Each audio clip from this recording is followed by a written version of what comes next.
Matematik tambahan lagi, fizik lagi. So biasanya kiraan itu tepat.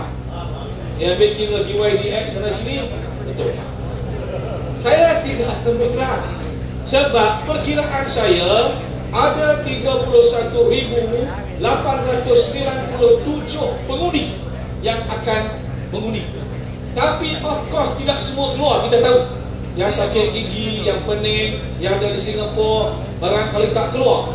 Melihatkan kepada rekod air kuning, biasanya akan keluar 75%. Jadi saya letak 75% sebagai target untuk yang keluar mengundi.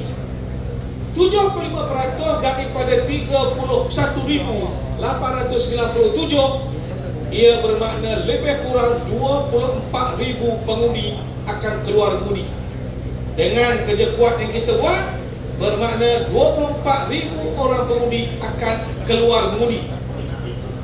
Saya bergurau dengan rakan-rakan dalam PAS, tak usahlah bertanding, letih, tentu dah hampa tak menang, duit habis, letih dapat. Masa 2 tahun lagi, 3 tahun lagi, bagi je lah kepada BN menang percuma. Tapi rakan PAS dia kata tidak boleh, sebab dalam genggaman kami sudah ada 6,000. Dia ambil kira rekod dia dapat undi pada tahun 2022 6,000.